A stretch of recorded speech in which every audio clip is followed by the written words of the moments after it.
С учителями города Чебоксары, которые сегодня у них возникли, я так понимаю, согласно законам чувашского языка. Потому что моя буквально недавняя встреча со всеми практически учителями, со всеми школами, и всем я вопрос, после того, когда я первый вопрос изучал о состоянии детской преступности, профилактики в школах, практически со всеми заведующим учебной части, учитель чувашского языка, я задавал вопрос, какие проблемы, какие вопросы. Связано вот с делением и все. 105%, я могу так условно назвать, не сказали мне никакие, что есть проблемы. Есть проблемы методического характера, то есть подача материала. Какая сегодня литература некачественно подается. И как по этой литературе преподавать. Вот и все вопросы, которые мне возникли. Я здесь от многих лиц вижу. И когда сейчас очередной раз в городе пытаются поднять вопрос о том, что национальный язык чувашский двумя людьми, главой администрации города Чебоксары, то есть мной, и начальником управления образованием, значит, разрушает, гибнет и так далее, способствуем мы этому всему, для меня это, по меньшей мере, странно звучит. Если это так, я готов выслушать это. Я пригласил к участию сегодняшнего единственного КВС национального конгресса, и мы с Архиповым обговорили, он был у меня, в принципе, по его инициативе, мы обговорили часть вопросов, что он будет присутствовать как руководитель национального конгресса. Я попросил принять участие в работе сегодняшней нашей встречи рабочих с учителями, преподающих чувашский язык, министра образования, тот, кто непосредственно в Государственном совете отвечает за систему обучения. Потому что я вопросы изучил, которые вы направили. Вы или не владеете, кто же сегодня должен отвечать за все то, что сегодня должно способствовать выполнению закона о чувашском языке. И те, которые сегодня здесь присутствуют, они должны в первую очередь заниматься выполнением через Государственный совет. В первую очередь. Все то, о чем вы вот мне направили вопросы. Мы являемся исполнительная власть только то, что нам подают. Те контрольные цифры или еще что, то, что они отвоевали или не отвоевали. Если они не смогли на протяжении ряда лет, пока я глава администрации, ни одной копейки практически в тех объемах, которые есть через Государственный совет, используя свое исключительное право, свой авторитет, ни одной копейки не добиться в тех объемах, которые есть. Какие вопросы ко мне? Бюджет города сегодня, если вы изучаете внимательно, в 3 раза меньше того доступного или нормальной работы сегодня в целом всего города. 777 миллионов. При плане еще 1 миллиард добавить сюда. Какие вопросы?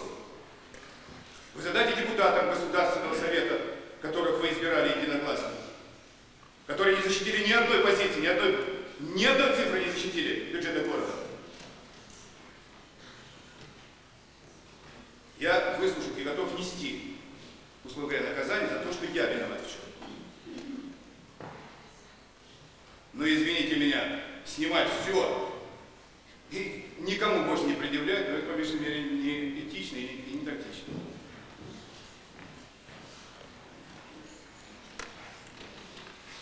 Поэтому я очень коротко назвал ситуацию, которую я сегодня сказал. Я готов еще раз. В чем лично моя вина?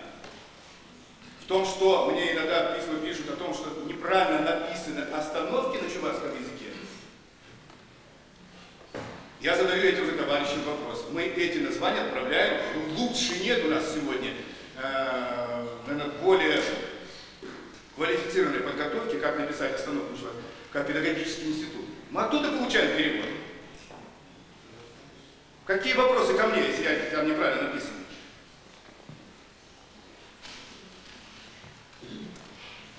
Сегодня присутствует мной глубоко уважаемый руководитель Института усовершенствования, где, может быть, по методике, которая необходима сегодня, ее напрочь ее, может быть, пересмотреть, потому что я знаю, я с одной учительницей разговаривал, она преподает чувашский язык, и у нее тема о столице была или что. Я спрашиваю, в каком году была организована столица Чувашской республики?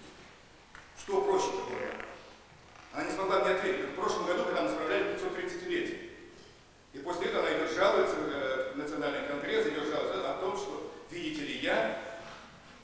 чем ты ее ущемил? В чем я ее ущемил? Я что, неправильно поставил вопрос? Я абсолютно говорю с вами открыто.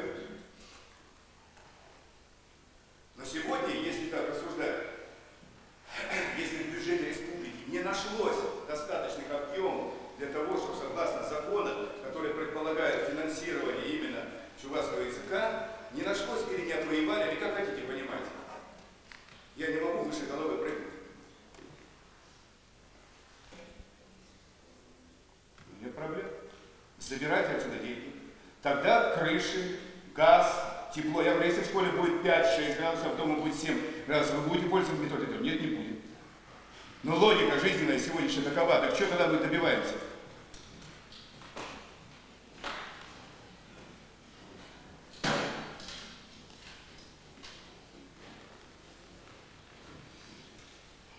Я не с больной головы на здоровье не знаю, но я хочу отвечать только за себя и за свои поступки. Но коль сегодня присутствуют те, которые сегодня, я считаю, ситуацию очередной раз в столице раскручивают, ее не будет, да, потому что столкнутся все те интересы и потом представят. Я более чем внимательно еще раз повторяю, у меня на стене на чувашском и на русском языке духовное завещание великого Яковлева. Надо его очень внимательно, не только между строк читать, а надо все его читать. И там ответы на все, и на сегодняшний день там ответы лежат. Если вы все время апеллируете к Яковлеву. Вы вспомните, если пошел разговор, мы идем сегодня честный разговор, когда мы еще так в этом плане встретимся. Кто провоцировал ситуацию в городе с продавцами и так далее? Разве это честный прием? Разве так говорится вот в этом духовном завещании? Разве так прививает любовь к изучению чувашского языка? Вот, наверное, здесь один преподаватель, может быть, находится на здесь, и Данилов знает. Я уже целый год его изучаю, это достаточно сложный язык. Но я его хочу изучать. И не в не изучать хочу. Так вот это надо добиться.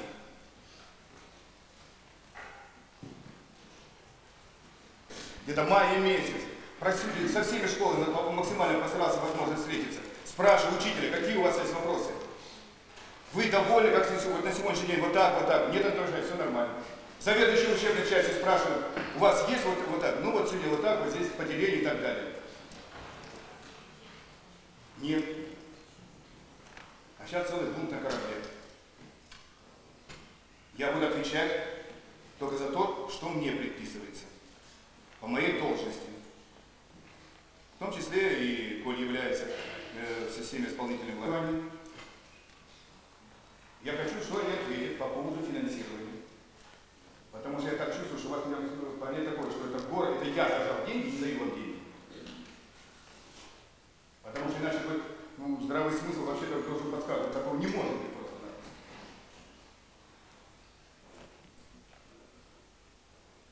Те контрольные цифры, которые нам были спущены по бюджету, мы еще смогли составить Смирнова, пересмотреть в пользу города, и добились вот это 777 миллионов. Там еще в разы было меньше. А проблемы, которые создали в городе, в том числе и республиканские органы, которые ни за что не платят сегодня, город не защитил. Из присутствующих даже здесь посчитали это нормально. Как президент мне сказал, ты нас набаловал, это правильно. Детские пособия – это функции, детские, это чисто функции, даже не субъекта, детские пособия – чисто функции федеративные. Это нет в городе, они даже не закладываются в бюджет. У нас нет бюджетных отношений таких. Такие крупные власти, как Ульянов, Саратов, они у себя в бюджетах не рассматривают это, ни детские пособия, ни опекунские, ничего не рассматривают, потому что это не входит в город сегодня. Мы взяли. Но как же? Так задайте вопросы. Вы же в органах самоуправления тоже ходите. Почему так? Беспардонно город. Подавил СМИ, подавил всех. Те, кто не умеет работать, я с ними безжалостно расстаюсь. Независимо, где он на дне работает. Сегодня с деньгами дурак сегодня сделает все. А пробуй без денег обогреть город и накормить город. И когда вот вас это вот на такую ситуацию, нет проблем, я отвечу на ваши вопросы. Но надо же разбираться, вы же взрослые люди. кстати, тем, которые вот вас этот будоражит, спрашивают, скажите, а вы как? Вы что лично сами сделали? Мне интересны вопросы, какие вы зададите им, какие они ответы сделают. И как говорил Казимов Прокофьев, надо зрить корень.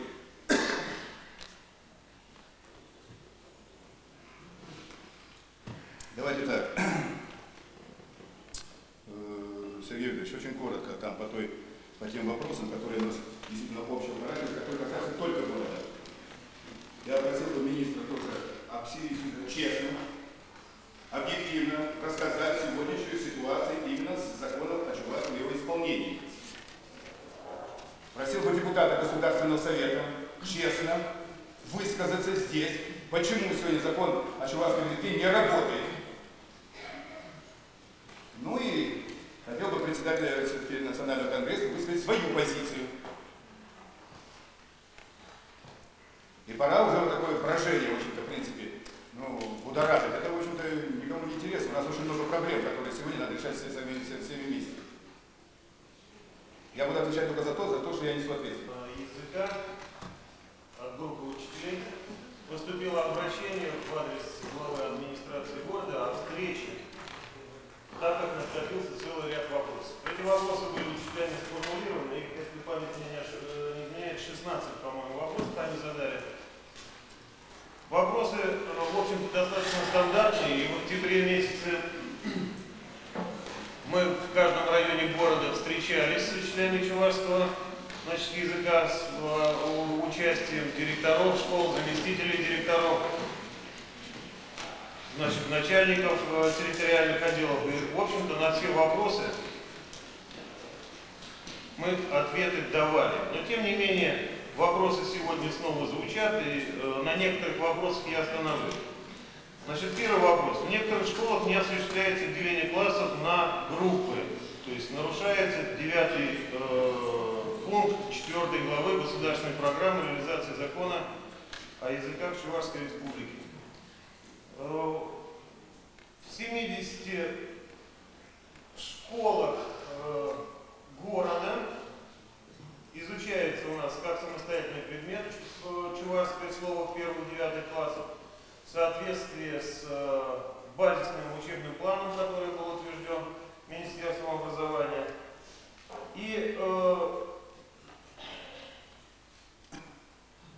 в этих классах у нас обучается на сегодняшний день 59,5 тысяч школьников, и все они изучают вот этот предмет.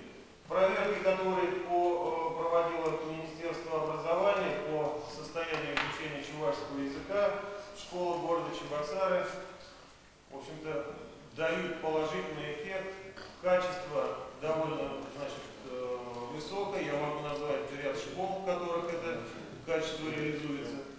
Но, тем не менее, этой же программой по реализации закона языка было написано, что осуществляется деление классов на подгруппы при изучении чувашского языка в русскоязычных школах. Ответственным за реализацию этого пункта было обозначено Министерство народного образования, звучало. Тем не менее, средства на реализацию этого закона, средства необходимые прежде всего, конечно, и на план труда, и на наличие учебников, они никоим образом контрольными цифрами кабинета министров не предусматривается реализация этой практики. Поэтому в тяжелых финансово-экономических ситуациях, учитывая постановление правительства Чувашской Республики о реструктуризации системы образовательных учреждений, а также о приведении штатов в соответствии с теми... Тут есть места, пожалуйста, пройдите, кто впереди свободный, кто стоит сзади. Министерство финансов, которые были доведены при формировании бюджета 2000 года, ассигнования по отрасли образования городским собранием депутатов увеличены на сумму около 7 миллионов рублей дополнительных контрольных. Сергей Ильич, вопрос, да? Видится этот вопрос дальнейший? Какова перспектива, какие прогнозы? Если иметь в виду финансовую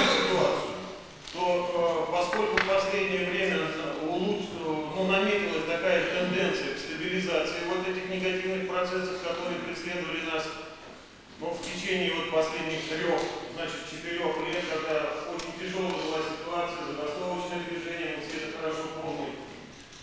Но я надеюсь, что вопрос с выплатой заработной платы будет уже большой долей уверенности, мы говорим, он достаточно стабилизирован. Мы решаем сегодня, и Анатолий Александрович об этом правда говорил, может быть, не самым хорошим образом, но тем не менее решаем вопрос с выплатой литературы, и, соответственно, будет решаться вопрос с делением. Не видите на курсе. Кто отвечает за это дело? Все ссылаются друг на друга. Значит, финансирование преподавания чувашского языка возложено на органы местного самоуправления. Я еще раз повторяю, у нас нет школ, в которых не изучается данный предмет. Второй раз, по-моему, даже 3-й раз по вопросу чувашского языка приходить сюда и выслушивают недовольство тех людей, которые призваны родной чувашский язык преподавать в чувашских школах, в столице Чувашской республики.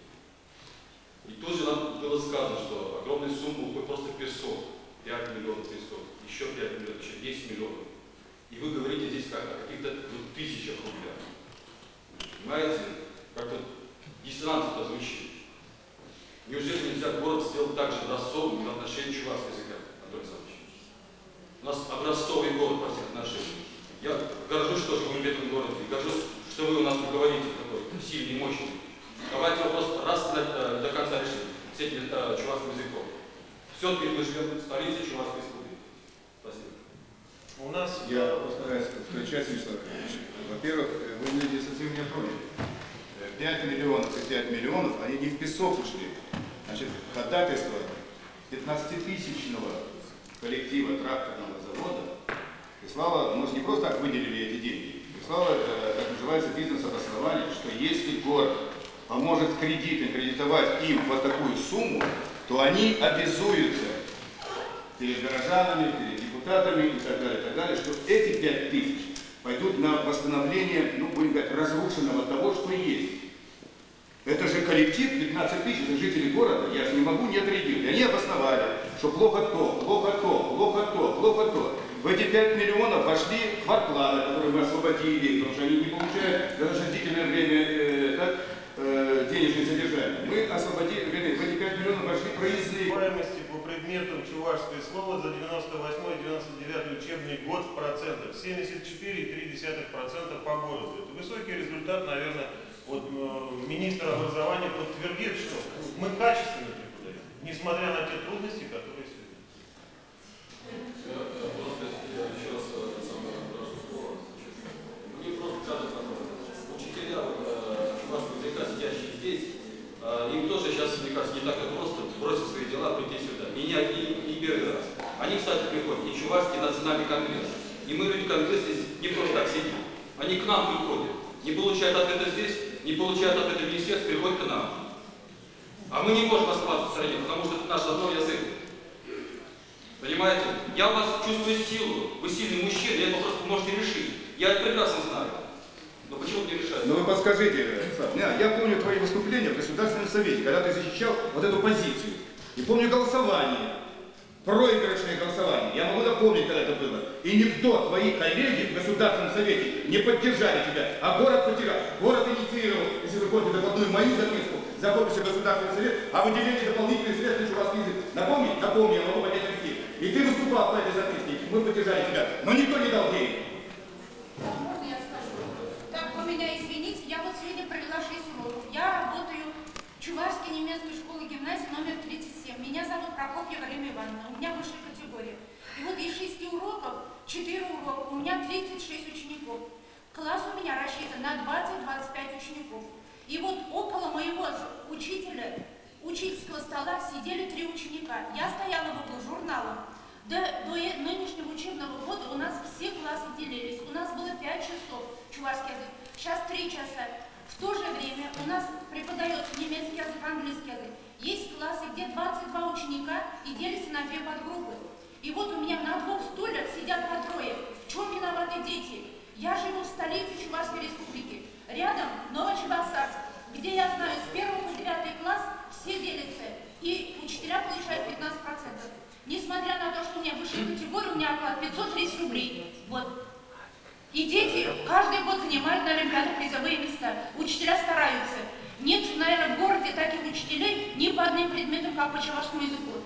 Книг, например, около 1000 учеников получили мы 55 учебников за 7 класс. И как нам это разделить? У нас Новоюжный район, самый нищий район. Учебник стоит 30 рублей. Дети у нас в классах по 7, по 8 человек ходят кушать. Они на 5-м уроке уже сидят, мы кушать хотим, кушать хотим. На учебник у них нет денег. И вот в чем виноваты дети, в чем виноваты я? Почему рядом с 17-й школой все классы делятся? Почему я должна работать за двоих? Я этого не понимаю. И вот мы говорим, мы же плохие в школе.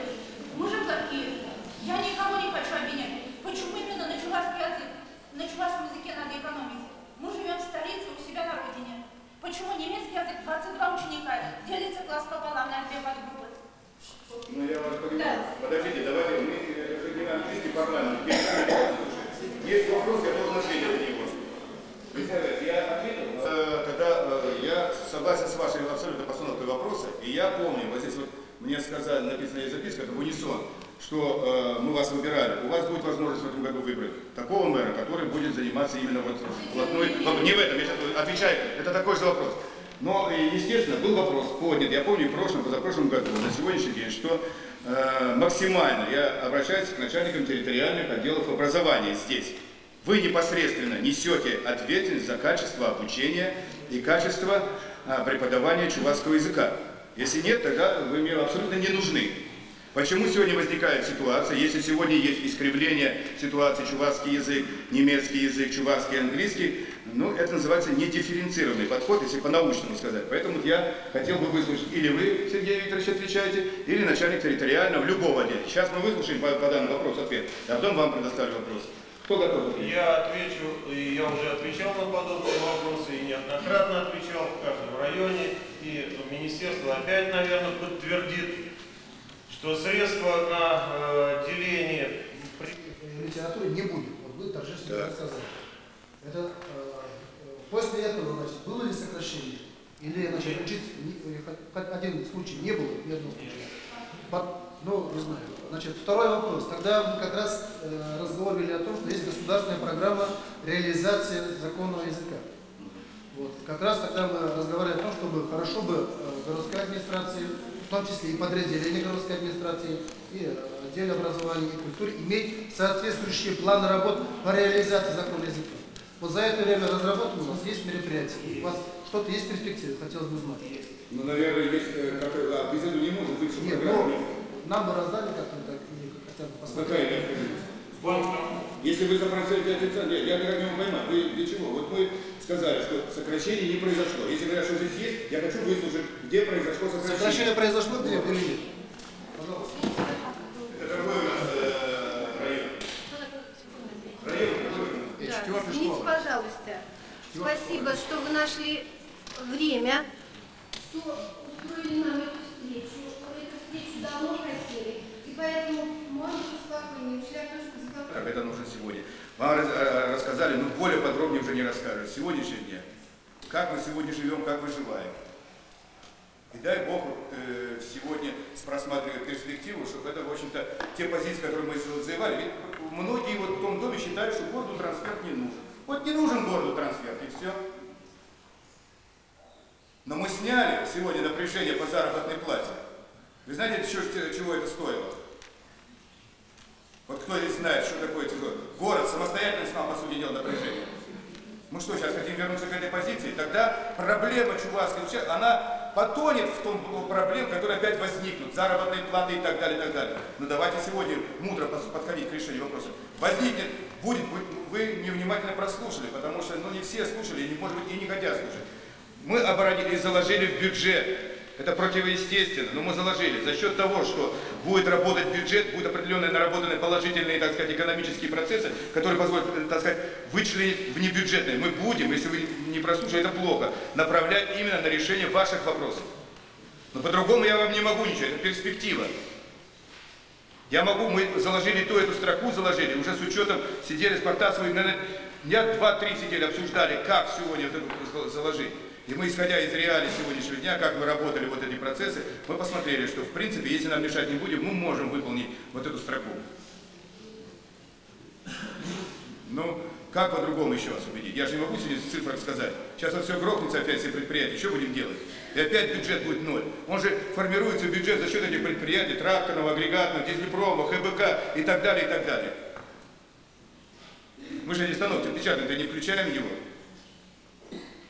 Но, к сожалению, опять же, приходится, даже те крохи, которые мы намываем, мы вынуждены, ну, в принципе, это же люди, живут они в городе. А за Волжье какая проблема? Вы не хотите просто ее видеть? 5500 человек. Мне туда стыдно уже ездить. На этом Заволжье все стали, те только не стали уже. А школа до сих пор не построена. Вы ради экскурсии возьмите субботу, посмотрите. Там пьют с утра и до вечера все, и собаки, и люди, все пьют. Вы понимаете, ну, они потеряли, у них вообще никакой веры, ни во что нет. Вообще ни во что нет. Ну, есть хлеб, хорошо, нет хлеба, ну, проживут как-нибудь. Но я не могу с таким положением встретиться. И, конечно, сегодня я обратился к президенту Николаю Ивановичу, как можно долго? Он сказал, все, ты давай пускай школу. Но школу пусти, она же не может бесполезно работать. А там очистные, это даже бюджета не хватает, чтобы очистные построить. Ну, построили школу, что будем дальше делать? Медицинские пункты вообще, когда шли, это кто-то же мудро подписывал, я никому не хочу видеть, может быть, сидящий здесь. Заложили 5000 человек всего, на 1500 школ распахнули. Ну, кому такая школа? Здесь сидящие, наверное, визировали, и мудрые люди сидят, не могло так без обсуждения. Ну, а 1500 учеников. Вот сидим сейчас, думаем, как же так? Этого нет, и сейчас сделали, значит, большая часть отдаем на школу, вторую часть у них тоже нет никаких медицинских пунктов, люди же обязаны получить элементарное медицинское обслуживание. И смотреть. И решить, в конце концов, Заволжье строительство школы и медицинских учреждений. А школа юго-западная, неужели вы не видите? Ведь нас поставили перед таким, ну нельзя же, 60-я школа, 4 смены училась, ну кто-то говорит, ну это же безобразие, это более в столице, так? Вы посмотрите, какая криминогенная обстановка среди... Я вынужден потом пригласить, вот встречался накануне с ректорами института и все так далее. Так же нельзя сеять доброе, разумное и вечное. И вытворять то, что одновременно. Это просто как мне сказать. Школу вынужден, бюджет города не запланированный абсолютно. Так, Галина Петровна? И вынужден город за свои деньги построить эту школу. За свои. Ну почему вы этого не учитываете? Или это вам не надо, это вам не интересно? Я что, для себя это что видел в школе? Я видел лица людей, видел педагогов, видел родителей этого микрорайона лицея. Все тоже мне говорят, что у тебя мало чувашского. Значит, в принципе, всегда все лидеры выступают независимо, что ты главное, лишь бы умный человек работал. В любой административной структуре. Да, правильно?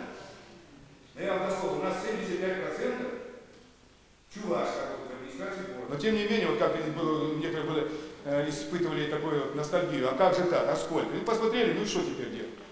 Вот 75%, правильно, Павел Федорович, как это кажется? Я же портас уже.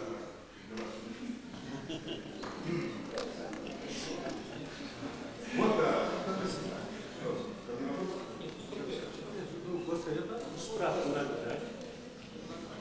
Ну, пожалуйста, если, ну только так, если в понятии такого, что вот нашли мы понимание, не надо постановочно, по-моему, здесь доходчивый министр сказал, все рассказали, есть вопросы, которые на уровне нашем решаются, есть вопросы, которые никак сегодня, ну хоть умрите, решайте вы подключайте.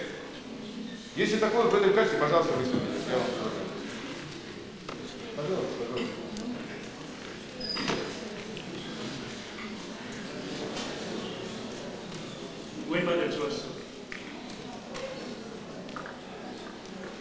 В адрес Конгресса было очень много сказано здесь. Поэтому Конгресс несколько минут обязательно должен дать ответ. Конгресс просит впредь обучение чувашскому языку не связывать с уборкой территорий, с крышами, Заволжьем, туалетами, магазинами и так далее. Чувашский язык не мешает.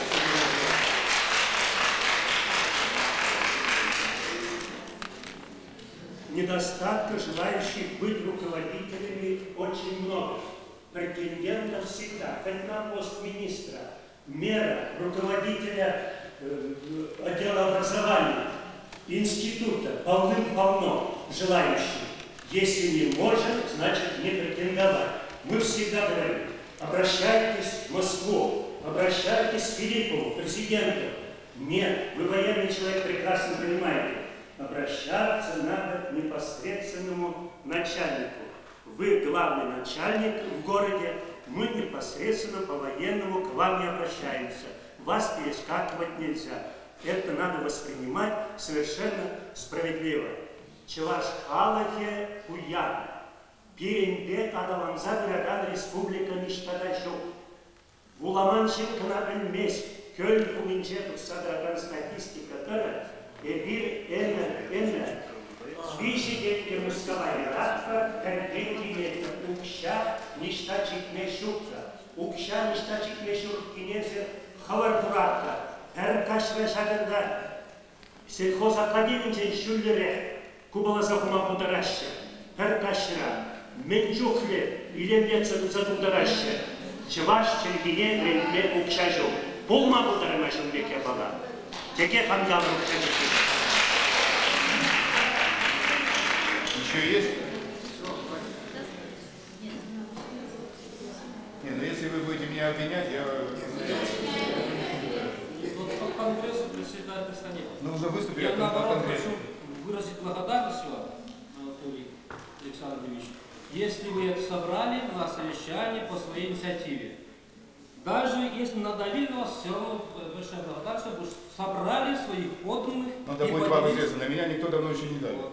Вы подданных своих собрали и с ними смело говорить о своих болях. Но на самом деле вы не обвиняли здесь, не надо было в таком виде себя выставлять. Вы командир этой армии. Я это говорю господину Капрану еще в Ленинском районе пред учителями.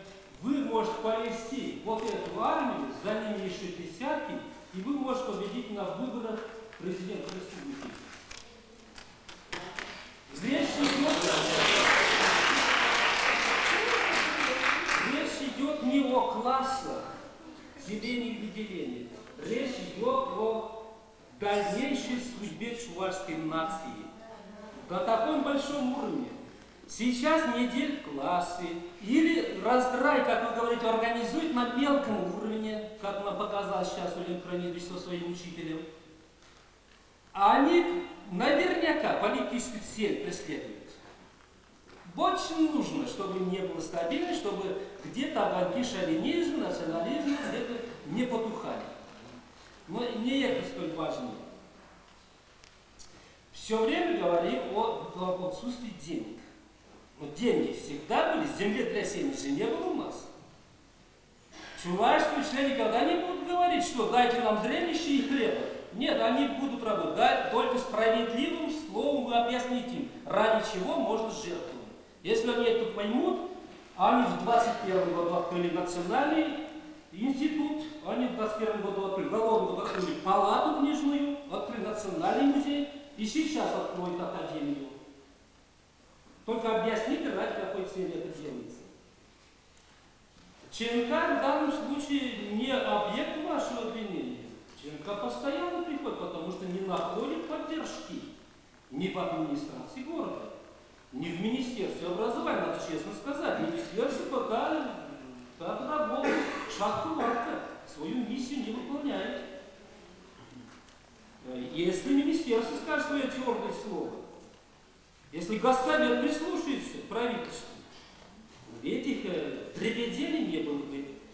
Это же мелкие вопросы. Просто, я не знаю, это в Татарстане и в Башкортостане быть не может. Там и нет таких разговоров мелких. Там по крупному решать, по государственному, по национально важному. Хотелось бы сказать, что у нас кадрами вопрос решен. Не только 461 ученик, 4000 найдутся, если крышку поднимете. Не надо классы, чувашские классы гонять на дебильных учеников.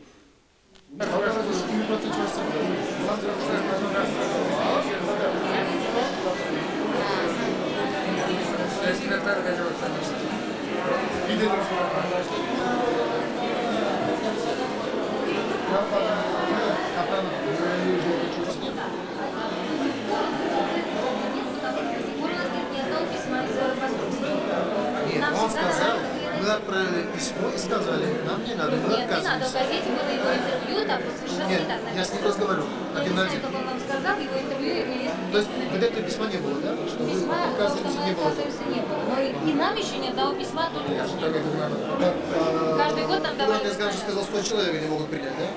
Я думаю, 100 человек посылать не будет. Нет, он сказал, 100 может принять. В прошлом году 6 детей нашлось, хотя было 10 мест. Так что мы сознательно специально людей не набираем. Желающие, если